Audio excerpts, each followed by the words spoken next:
Great. Welcome, everybody. Come on in, find a seat. There's always plenty up in the front.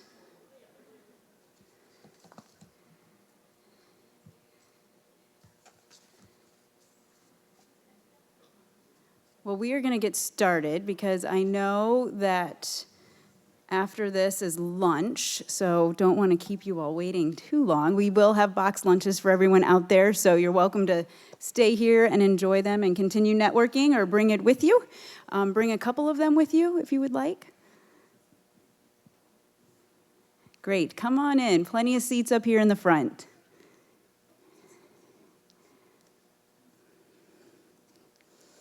Perfect. Great.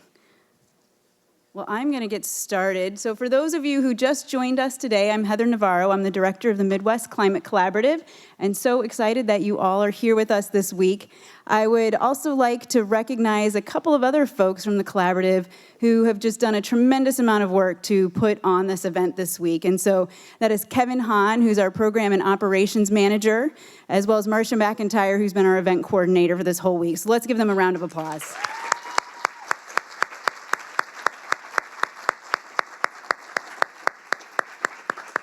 I also want to thank our planning committee. If any of you are still here in the audience, would you please stand up so we can recognize you and all of your wonderful work too, please? I know some of you are still here. Yes. Thank you, Cammie. Yes. There are also several students who have been very helpful in pulling all of this together. Ella Hyman, Shannon O'Donnell, and Riley Farrar. I think they're probably all in class right now, but I just really want to recognize them for all their hard work these last couple of semesters. I also want to thank all of our presenters. I mean, really, the content of this whole week was really based around what you in this room all had to share with one another. So thank you to everyone who worked so hard to put together your presentations, the slides, the questions, the conversation. So please give yourselves a round of applause.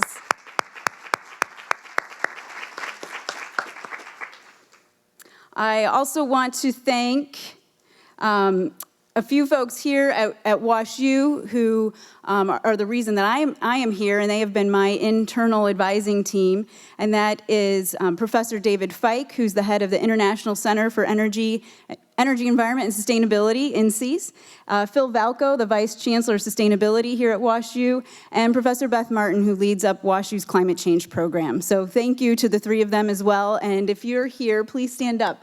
Is Phil in? I think I saw Phil. Yeah, Phil.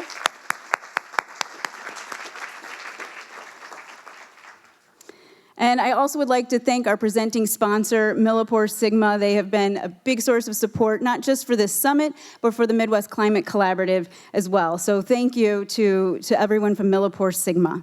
And I also want to give a big shout out to our AV crew. So the folks here in the theater, in the workshops, they've been uploading and downloading and troubleshooting and Zooming all week. And that's really made it possible for so many other people to be able to participate and access all of the great content this week. So thank you to our AV team as well.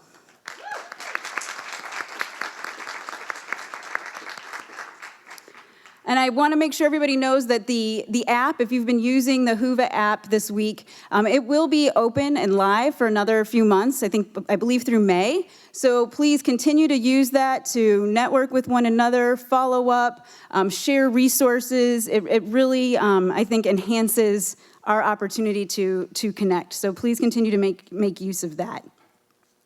I next would really like to, so I'm going to introduce a couple of special guests. In addition to this summit, one of the projects of the Midwest Climate Collaborative is an undergraduate conference. And so we have two student leaders here with us, and they've been attending this week, as well as organizing students across the region to plan for the upcoming student conference. And they are going to share with us some of their reflections from this week. And they are Hifsa Ayub and Paula van der Linden. So would the two of you please come up? And we would love to hear kind of your perspective as students at the summit this week. Thank you.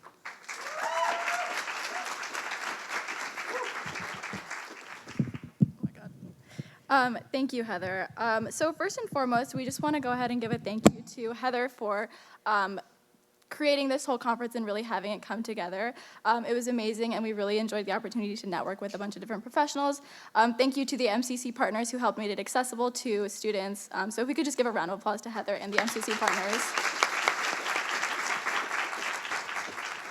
Yeah, and I think as students, this was a really great experience. We had a student dinner yesterday, and we kind of talked about all the things that we learned and we were able to share throughout these days. And one of the things that came out of it was just being able to witness the interdisciplinary collaboration between government, nonprofit, businesses, and higher ed. I think we're mostly limited as students to higher ed, so that was really interesting to see how those things can come together. Also just the networking, and as Heather mentioned, the Whova app, I think that has been facilitating engagement, and we're just really excited to have that opportunity. Yeah. I know a lot of students, including myself, walked away having formed really meaningful connections, and we hope all of you did as well.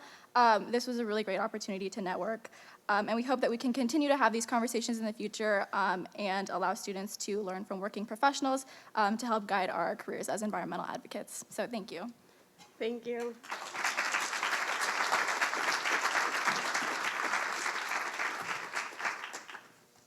Thank you to both of you. And I should mention, they both traveled to be here.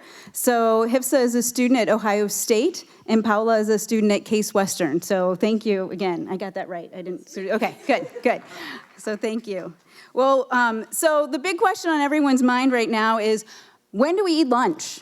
But after that, hopefully you are all thinking about, where do we go from here? And I don't just mean the train station or the airport.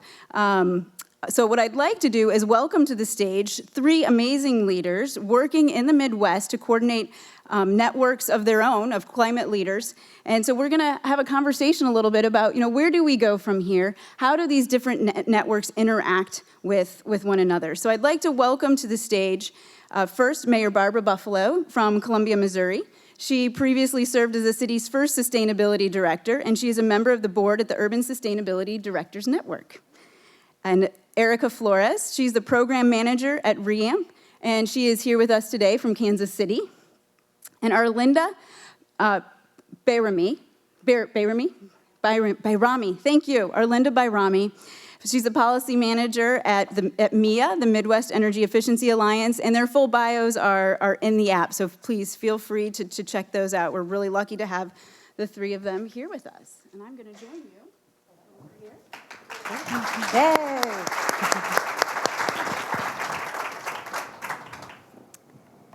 So when I started this position last year, we launched the collaborative following the last virtual summit, and we identified a lot of gaps, and it was really clear that the collaborative was going to meet an unmet need here in the region. However, we were also very aware that there already are a lot of existing networks that are pulling together people within their sectors.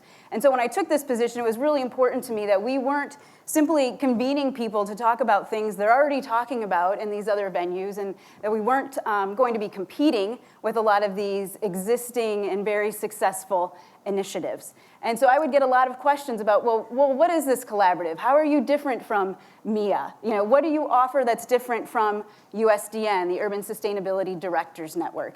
And it's been really important that we complement the landscape of networks and organizations that are out there, and that we support that work, and that we are really building that towards collective action. So I'm excited that we have just a few members of the kind of the quilt, the patchwork, if you will, of climate action here in the region. And the way that I would like to kick this off is just for everybody here, just to give a couple of minutes, an overview of your organization, your mission, your values, your members, who you serve. And I'll just start quickly to give an overview of the Midwest Climate Collaborative, because I know we are still new, and a lot of you probably still have questions, even though you've spent the last couple of days here with us. So our vision, again, is a carbon neutral, climate resilient, interconnected Midwest region. And that interconnected piece being so important because we know that across the Midwest, whether you're in an urban community, rural, suburban, indigenous, climate change is impacting you similarly and also very differently. And it's important that we are hearing from all of those folks across the region, that we are engaged in order to develop equitable and effective solutions for everyone in the region. And these are the 12 states. I know, I'm sure if I I could probably easily get a dozen different responses to, what do you consider the Midwest?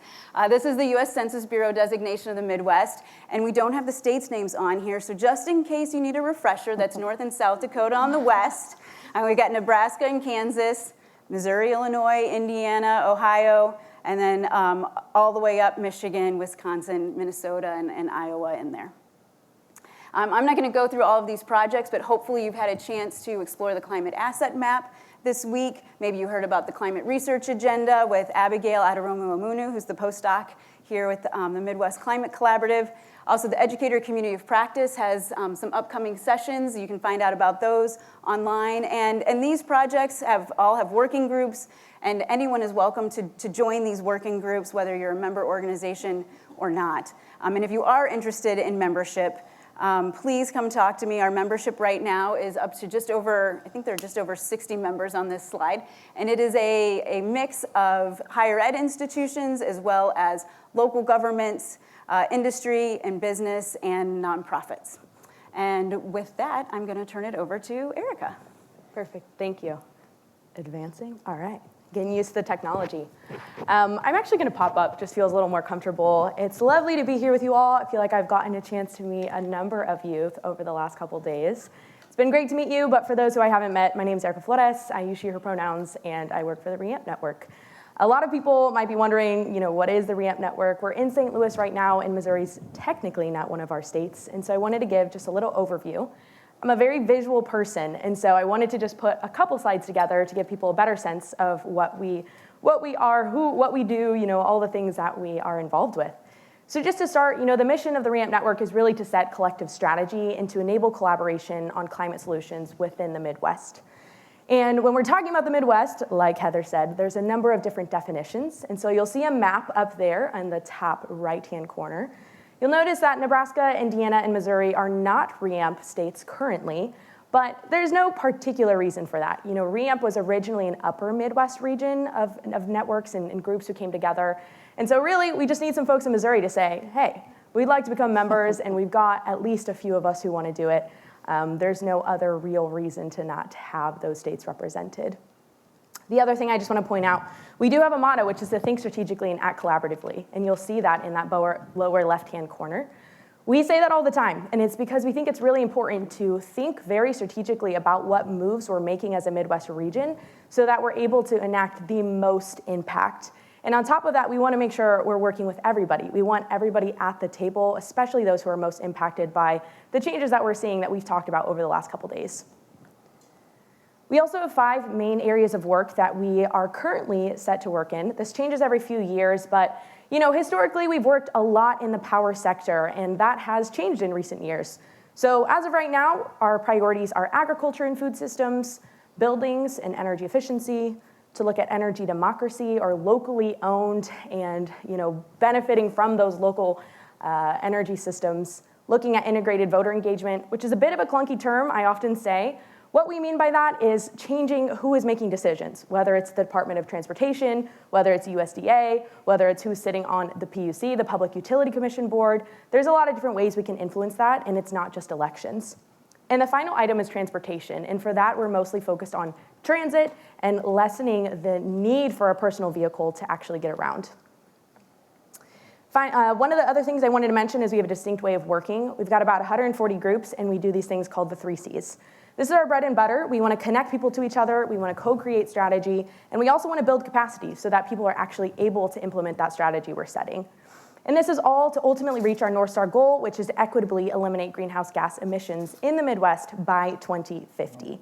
And we really want to underline that equitable part. It's really, really important to us that we're addressing the ways, like I said, this is impacting those who are most affected, and not just using a singularly technical type of solution.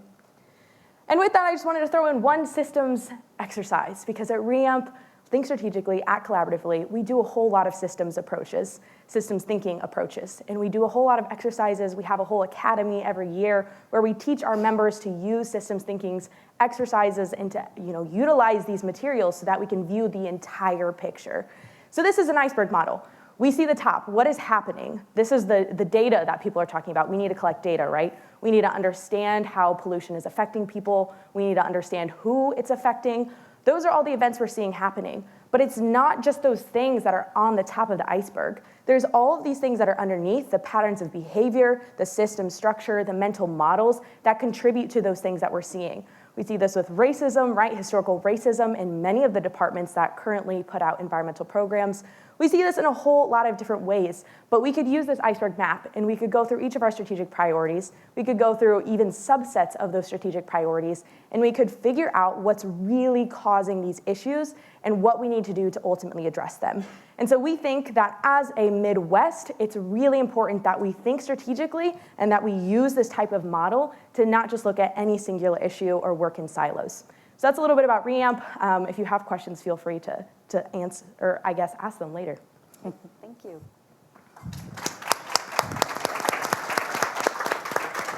Great. Mayor Buffalo. Yeah, thanks, Heather. So I'm here as a proxy, and I think normally you don't get an elected official to come as a proxy, so you're welcome, y'all. I am a board member of the Urban Sustainability Directors Network. It is an international network that represents city and county officials that are working in sustainability, equity, and environmental improvements. I joke that it started in 2009 when a few cities started up sustainability programs, and they all looked to one another like, what are we gonna do? Because there weren't programs for it, there were not summits around this. We were trying to figure out what's the best way to get our work done. Since then, we've grown. We're across the nation and in Canada, and we actually have a sister network, the Carbon Neutral Cities Alliance, that operates across the world. With USDN, I joke that in our regional networks that we have, that our motto is like stealing best practices from other communities since 2010, because that's a big part of how we've actually adapted and evolved. I'll get into it more later with some of the programs that we do, but one of the things that I'm really excited to be here, because I was participating in the first climate summit in the fall of 2020. I don't know where Phil went, but he roped me into organizing a few of those things. So I just really appreciate seeing people in person, and I know that's getting old when people say that, but it is really exciting, and I'm glad to be here in another city in Missouri, even though it's left off some maps for some people. Oh man, we're gonna have a brawl up here. We've got you're good. that Kansas-Missouri line's happening. Oh, she went to KU, y'all. I'm fine. Thank you. Yeah. Arlinda, tell us a little bit about MIA. Yeah, hi everyone. My name is Arlinda. I am a policy manager with MIA, which stands for Midwest Energy Efficiency Alliance. We're based in Chicago.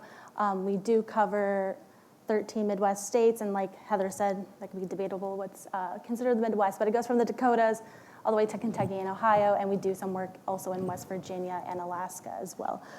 So with MIA, we are, I would say, huge proponents of energy efficiency. I think that's what makes our collaborative maybe kind of like a niche. We do provide a lot of educational resources. We advise folks in different organizations or elected officials or communities, municipalities, even at the state level, utilities on energy efficiency policies and programs. And we do include a membership-based, it's also a membership-based organization, so I believe we have about like 150 members, and that varies from utilities to munis to co-ops to advocacy groups to academics to research institutions. So MIA, I believe, is pretty great network, just like REAMP, and I think with us being here on stage today, I'm like very excited to see how we can continue working in the future too. So yeah, that's a little bit about MIA, and we'll continue that conversation. Yeah, great, thank you. So, we've got Erica here working with the nonprofit sector, USDN working with local governments, and then so Arlinda, it sounds like, you definitely have multiple sectors represented within your group. So maybe I'm gonna start with you, and if you can just talk a little bit about what does that work look like? When people come to the table, how are folks interacting across sectors? What does that cross-sectoral work look like? And also I'm just gonna throw in a second one there too, like what gaps do you see? So what's working with that cross-sectoral partnership and what gaps do you see? Yeah, that's a great question. I think a lot of the work that we've been doing is having these kinds of collaborations and I would say tables too, or advisory groups where folks from different sectors are a part of the table. And and having these like open and honest conversations. I mean, sometimes there are, I think, utilities and maybe advocacy groups or, other community-based organizations can butt heads, but I think that's like really important to have that tension and conflict to resolve and like provide effective solutions for the communities, and not, we can't paint like a brush for all communities. So I think what I've been seeing with Mia and the work that we've been doing with sitting on different advisory groups or like convening groups as well, because I believe Mia also acts as a convener too, because our membership is so broad, from utilities to municipalities to NGOs or community-based organizations, advocacy groups, and I think when we all come together, I think it's okay to have differences and come up with solutions that best serve that community.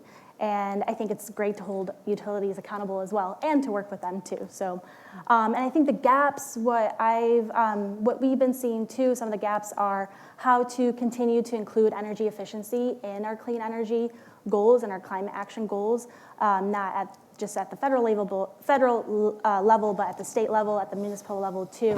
I think energy efficiency is kind of like an underdog in a way as well, and I think it's really important that we do think about energy efficiency as a first step, one of the easiest solutions to meeting some of our climate and clean energy goals. Great, thank you. And I was at your Midwest Energy Solutions Conference in Chicago at the beginning of the month. I know some of you were there as well. It was a fabulous event. So it was great to see all of those different folks coming together. Right. And Barbara, so how does USDN, are you all working with different sectors, whether it's, industry, business, academics? How does that work with you all, and what gaps do you see there? Yeah, so for USDN, I mean, it is, we call it a safe space for local government practitioners. And in part, that's because a lot of times when you go to, let's say, like a Department of Energy, like Better Building Summit, there's vendors there, and they're, trying to get your business. And so we need that safe space to talk to one another about who was a really good partner to have on a project, or who maybe didn't deliver on what it was the community needed. But to that say, we still do partner with NGOs and some for-profit and academics, obviously, to deliver solutions that help provide us for technical assistance. I'll give an example that we did in the Heartland region. We partnered with 3 universities to help us gather climate data that we then could model with some of Katherine Hayhoe's data coming out of Texas to help us forecast what would be some of the climate projections and changes to our community as we developed our resilience plans. And that's something that can't just Google, or especially at this time, that data was not something that I couldn't know what to do with it when it came.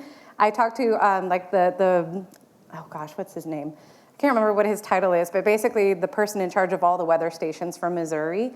And it was like talking to somebody speaking a completely different language to me. And I was like, I just need to know what rainfall predictions to plan for as we're developing our streets and floodplain. I just want to have some ideas.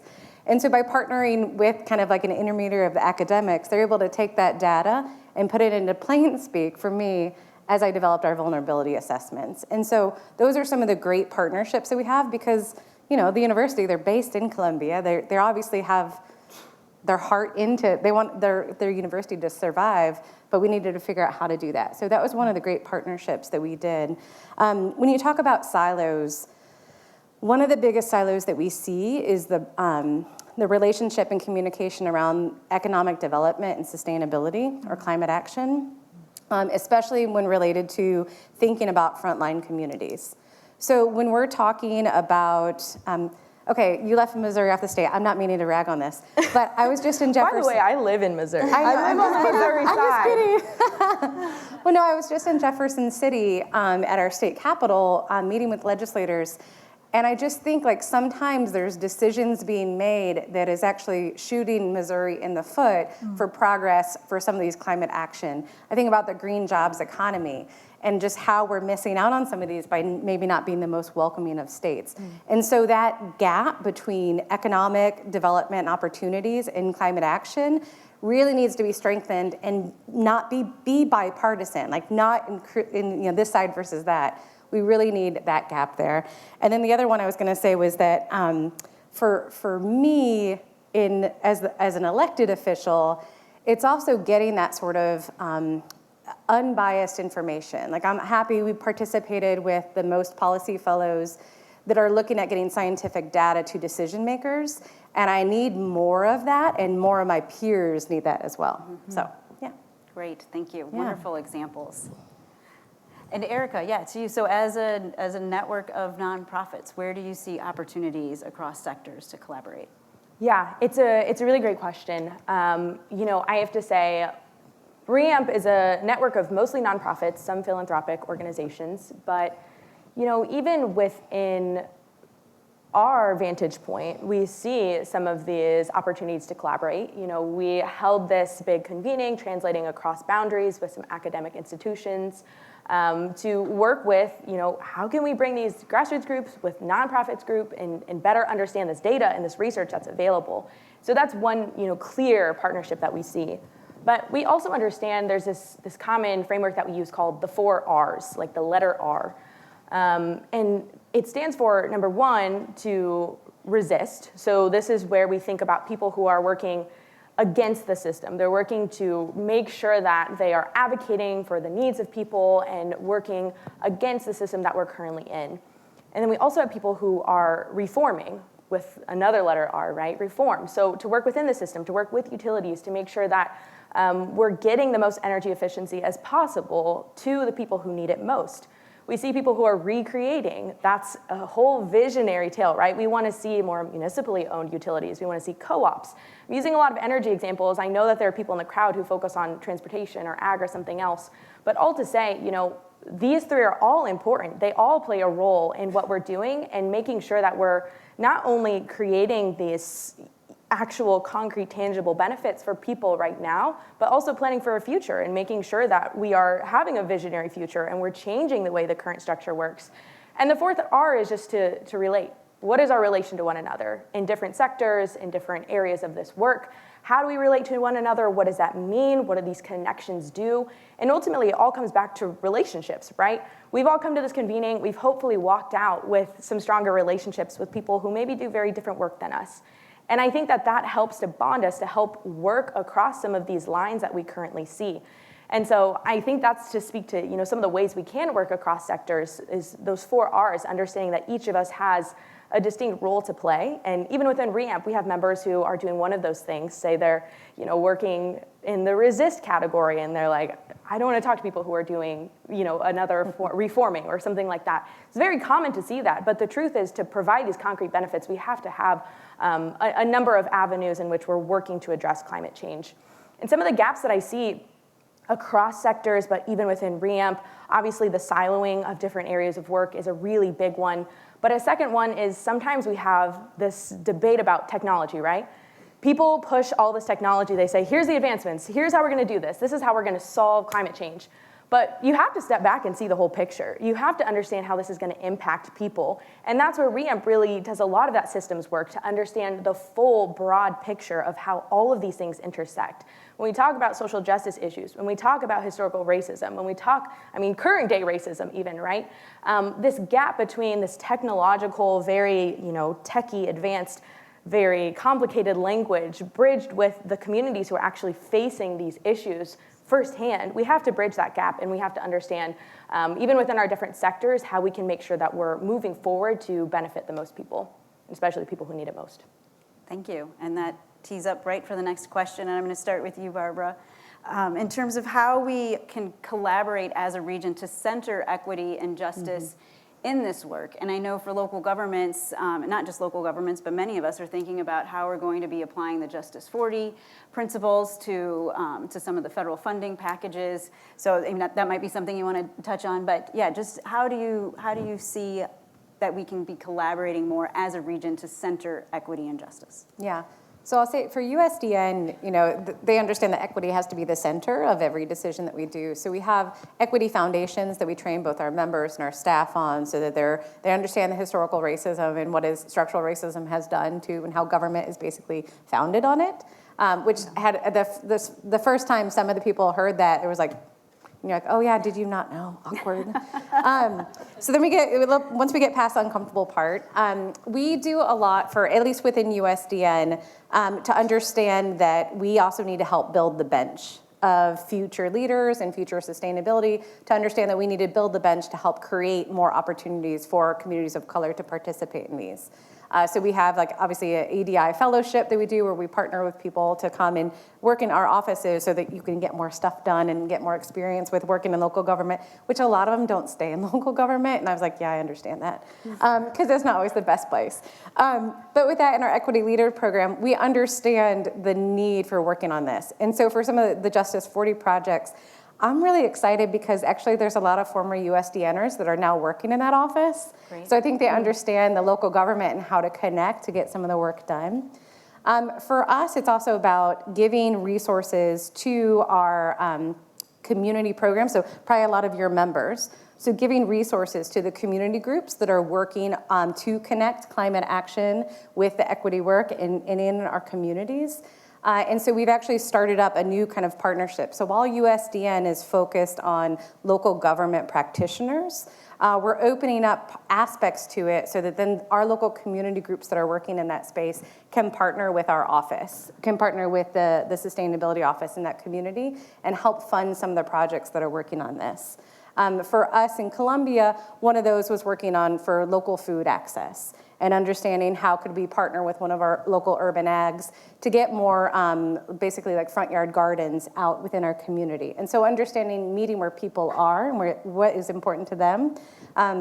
When we talk about green jobs economy, most people, it just kind of blanks out. And then we're talking about, no, as this infrastructure funds start coming through, those working in weatherization and workforce development around our built environment are going to be key partners.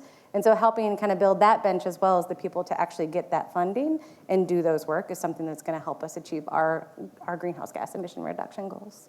Great, thank you. Yeah. Yeah, Arlinda, what does this look like at MIA?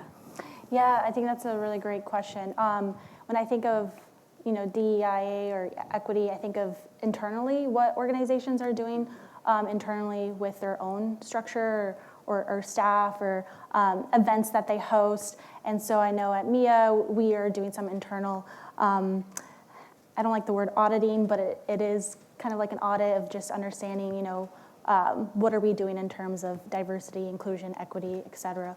And then also I think that plays a big role in our membership too. And, letting our members know that this is kind of the internal work that we're doing. So it can motivate or inspire some of our members to do that work too that maybe haven't thought about it. Because there are, we work with we have so many different members, so many different partners too. And, it's not always at the forefront for those organizations or agencies or corporations. So I think that could play a motivation to impact the members that we also have. And I think, the conference that you mentioned that we had, our annual conference at the end of January of this year, including, workshops or sessions or panels that focus on equity as well. And that's what happened at this last conference. I think that's really important because that conference had almost over 800 people, right? And so many different members or partners or other organizations that we work with. And I think that's really important to provide those resources and have those kinds of discussions with folks that you may think you won't have those kinds of discussions with. And I think when it comes to, I want to point to Mayor Barbara's point of the federal dollars coming in too. And I think it's at MIA too, when we're looking at the work that we're doing in some of our states, specifically here in Missouri, we're working on some of the, making sure that the state is going to get some of the federal dollars coming from the Infrastructure Investment Jobs Act. And so we're working on a workforce development proposal with other organizations in the state. So we had some of our policy associates, doing extensive research to find, making sure that we're tapping into some of the rural communities, because I think coming and living in Chicago, we're always, I think, thinking of urban issues and urban focus. And so I think it's really important to, tap into some of our rural communities too. And when we did reach out to some of those folks, some of those, very grassroots organizations or community-based organizations, it was the first time that they had ever heard from someone that wanted to collaborate with them on a project. So I think that was very eye-opening for us too, and just the other partners that we're working with as well. So that's some of the stuff that we're doing at MIA. Yeah, thank you. And I think you're right, that internal work is so important. I think, the first step for a lot of organizations is, how do we diversify our membership? How do we diversify our board? How do we engage with, other communities or other organizations that we haven't traditionally been engaged with? And that's great. Mm-hmm. But there's also, that may mean that you need to do some real transformation. Mm-hmm. If you're really going to radically be open and engage meaningfully with, with other communities, with other organizations. And so that taking that time to do that internal work, and relationships, I know, has been mentioned up here too, is so important. And I know, Erica, you already shared a little bit about the systems work that you all do, but is there anything else you want to add to that question about how we collaborate on equity and justice? Yeah, I would just add that, historically, big green groups, folks who talk about emissions, they have not always been focused on equity, right? Especially when we talk about the 70s, the 80s. There's not this history of being concerned about frontline communities, about BIPOC communities. And that's changing, but it's been a slow progression. And even for REAMP, REAMP started in 2004, originally was this big mapping project. REAMP, you may wonder what it stands for, the Renewable Energy Alignment Mapping Project. We never use that anymore because originally it just was this group of people who came together. They said, what's going on with these emissions and how do we stop it? And so they came out with these outcomes of all this technology, how do we make sure we're shutting down coal plants? How do we increase this? It was just very technologically based. And REAMP has done a lot of change in the last decade especially. We've adopted the Hermes principles. If you're not familiar with them, I would definitely check them out. Very, very critical to understand what is our history, how have we supported or harmed communities, and how do we go from there, right? Now, when we're talking about projects, when we're talking about funding opportunities, when we're talking about anything, that is always the first question that we're asking. Who is this benefiting? Who is this going to affect? Who is this actually going to, translate to direct outcomes for? And that's so important to talk about. Regardless of what your population looks like, REAMP is a largely white network, right? We're based in the Midwest. We don't have a lot of BIPOC representation. And I think to your point, Heather, we have to be really conscious when we're making these relationships. We can't just go out and say, we want more BIPOC groups. Please come join us. We really need to increase that, right? What are you doing for them? What are you bringing to them? What types of opportunities are you helping them with? Those are really key questions to be asking yourself as an organization. And in order to foster that type of community, it takes intense dialogue. It takes difficult dialogue. There are groups that we still have in the network that we're like, we need to work with you on your equity principles, right? And I think of REAMP as this place where we do this narrative changing. We talk to groups, these historically racist groups, these big greens, we talk to them, we try to have this narrative shift so that we're able to ultimately reach a vision that is equitable for all and that we're talking about true justice, including reparations, including talking about historical harm that's been done by these groups that, focus so much on emissions and have historically focused on it. So I think there's a lot to unpack there, but that's just what I would add. That's great. Yeah, thank you. Mm-hmm. I want to take a couple of questions from the crowd if we've got them. So I think Marshall has got a mic. And as she's bringing that around, we do also want to focus on next steps. And I just want to say for the Midwest Climate Collaborative, we are going to be taking the notes from this today. We're going to be going through those, figuring out what sorts of new working groups maybe need to be formed. Are there collaborative grant opportunities out there that we can be helping provide capacity for? And we really wanted you all to know, about some of the networks and the resources in the region, because sometimes that is just the first hurdle, is just figuring out, who do I go to? Who's already done this? How can I steal the best ideas from others? We don't need to keep reinventing the wheel. And our challenges and opportunities are a little bit different here in the Midwest than they are on the coast. So I'm excited that we were able to have these four up here. And before we go to the first question too, I just want to mention, this is just a sliver of what we have in the Midwest. There are groups that connect and support higher ed institutions such as ASHE, the Association for Study of Higher Education, the American Indian Higher Ed Consortium, Second Nature. Their networks focused on specific issues, the Midwest Building Decarb Coalition. Coalition, and then the whole alphabet soup of government agencies in Regions 5, 7, and 8, from NOAA's Climate Hub, USGS Climate Adaptation Science Center, the CASC, so many, and we do have a channel open in the app where you can add any other networks and resources that you are aware of. So, okay, I'll stop now, and Marsha, you want to take us to our first question? Or, sorry, it's over here, Kevin. All right, hi. Hi, That is Sadie. so loud. I'll stand. Okay. It's gonna fall. And Thank you. Sadie has Thank been you. super helpful with making sure that the virtual component of this week has been working out. So let me just thank you, Sadie. And if there are questions too in the app or on Zoom, definitely please let us know. So I work within community engagement, and everybody here feels this huge sense of urgency, and we feel like we've all been really patient for a long time, and we're finally kind of like, just come on, it has to happen now. However, I work within engagement, and forming those genuine and authentic relationships that have trust in them take a lot of time. And I know nobody can like answer this one off, but do you have ideas about how we can, I guess, knowing those two things in one, it's really hard to go to, my director, he's an engineer, and say, hi, this is super important and we need to do it right now, but also I need like a year.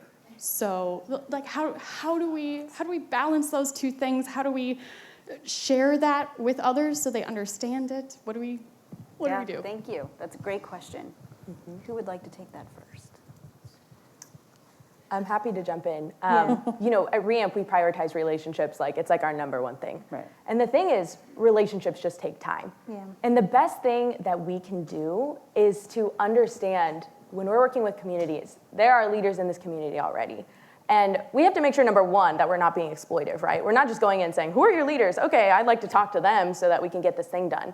But rather, there's so many organizations out there, so many groups of people that are doing such amazing work, and we have to figure out how to knit these things together. When we're going to work on a certain issue, there is relationships that already lie there, and we have to understand how to work within the context of how are we fitting together in this, and how do we make sure that this is also a long-standing and worthwhile relationship? Because we don't want to be, that's the number one thing, right? We don't want to go in and try to form these relationships only to get something out, or only to be there for a short amount of time. And to me, that's like one of the first things you have to ask yourself. And if it is something that you plan to be there for a while, then it takes a year, right? We know that we're working on an urgent timeline, but relationships just can't be rushed. They have to be built on this pace, and that's the unfortunate truth when we're working against a ticking clock that's the planet. Yeah, I would say I would agree. Patience. I think also, I think just some of the work that Mia has done, and just previous work that I've done as an organizer, I think it's really being transparent, and then also understanding, I think, the community's capacity or the organization you're working with as well. I think capacity and burnout are real in some of these communities, so I think it's being mindful of that, and it just does take time. Yeah, I wish I had a better answer. I think the only thing to add is don't assume that they want to work with you. That too. And don't assume that you're doing them a solid by reaching out to them. Yes. I think the best relationships that I formed that are outside of kind of my own whirlwind of life were because I listened and I recognized, as well as gave accolades when not without asking for anything. And then those authentic relationships evolved, and then those are some of my trusted co-conspirators now on some projects. And so I think just being authentic with it is the first key. Thank you, Sadie. And I think we'll do one more because I know we're really close to time. So yes, please. Thanks for the opportunity. Darnell Johnson, I'll make this very quickly. I heard, been listening very intently around equity, and that's really important to me in all that we do. The question that I have is really specific to what are we doing at our organizational levels to make sure that equity, the changes that need to happen, are happening at the top? Because we often are quick to want to bring change to the community, but if the changes haven't happened at the organizational level, we inevitably perpetuate inequitable decisions and policies and practices that we deliver to the community. And when the community rejects it, we have now set a precedent that says these communities are not interested. It's not that they're not interested, they just don't want to be inequitably treated. And that's because we continue to use the same policies because we don't want to do the hard work at the organizational level that changes the mental models that allow these types of practices to continue. So my question is, what are we doing at the organizational level to make sure that true change, equitable practices are happening so that when it's delivered to the community can feel that it's genuine and ultimately buy into what you're offering them? Excellent question. I feel like government, I should answer that and be like, yeah. Because for us, obviously we have, working on an equity office within the city government, and USDN obviously has their own to try to train for that. But the biggest thing that we found is that you have to make it, especially for government, we have all these policies and programs that we develop. And most of the governments that we work with are working on that equity lens. So that before a decision is made, whether or not it's something where a road is going to go or how utility rates are going, you're thinking about the people that are most impacted by the change and the unintended consequences. It's really hard for government, especially, I forgot you mentioned somebody working for an engineer. It's really hard for some working, especially in a government space, to pivot that realm of thinking because they've been doing it the same way since we started. And so I think part of it, I'm really thankful that newer employees coming into these organizations and community groups and activists are using their resist and pushing back because they're fed up with it, they're done. And pushing on that is good. I think there's also that, back to the relationship question, the authenticity of also then collaborating to make the change with understanding that most who work in local government do want positive impacts for their community, all community. But they don't necessarily know how to do it. And so partnering with those organizations to help them change their process is one of the key ways that we see change happening. But to know that, they hear it and they're definitely wanting a change, but sometimes don't know how. Well, and I would add, these organizations don't exist by themselves. They're supported by funders, a variety of different types of funders, whether it's government or private foundations. And I think that there needs to be more communication there about the investment in relationship building and in this work. I mean, it takes years for an organization, especially the longer it's been around, to dismantle some of the systemic racism. And we need to see investment in that as well. So it starts with a commitment, a genuine commitment, and then I think working with the funding community. Some of us are working right now on a government grant together, and you hear, we want community partnerships, but we're still going to measure and evaluate you in the exact same ways we've always done it before, and we're going to give you this really tight timeline to get it done. And not enough money to actually help you do it. Yeah, and not enough money to actually get it done, which then you do risk that credibility with the community if you can't really come in and meet them where they need. I just want to give Erica and Arlinda maybe just any other closing thoughts, because I know folks are eager to get on the road, but any other closing thoughts before we wrap up? Yeah, I really appreciate this question. I mean, I think we, as a network, representing the RAMP network, I can't speak to what specific organizations are doing on the ground, but what I can say is that we know that it starts with listening, right? It starts with listening. What is the problem? What is happening here?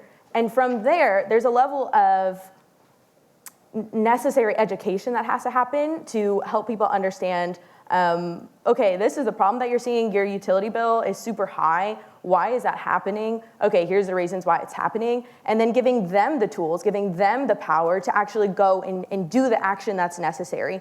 Because it's not about the organizations. It's not about organizations being able to call back all the things that they've done. It's about the communities themselves. And we need to empower people in their own communities to do the things that they need to do to actually have this change happen. So I think that's the number one thing at that level. And when we're talking about grant reports, if anybody's ever applied for a federal grant, it's like freaking impossible. And also like the report back is it takes like a full-time person to do that reporting back. And so when there's local communities or grassroots groups that are trying to apply for these funds, they can't because there's no way for them to keep on top of what's needed for reporting.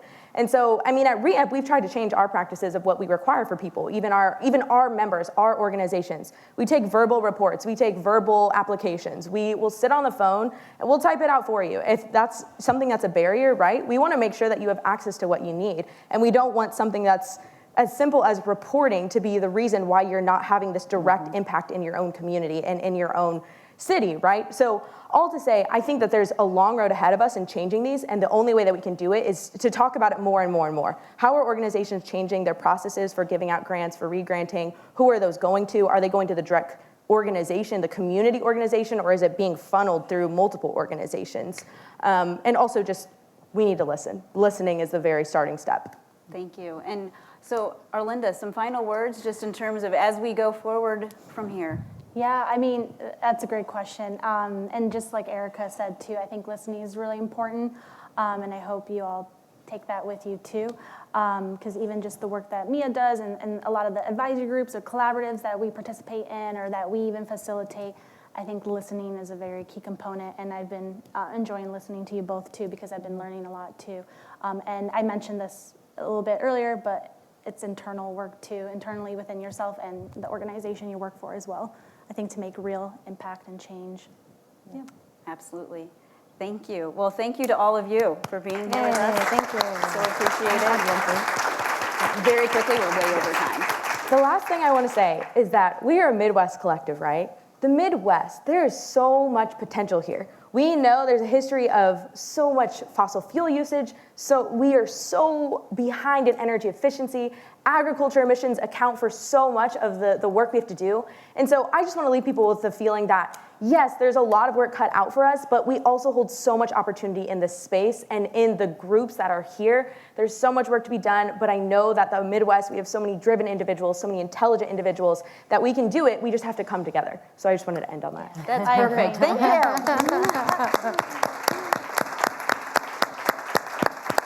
So thank you to all of you. There are boxed lunches out there, so please grab one. If you have colleagues who are also hungry, please bring one to them as well.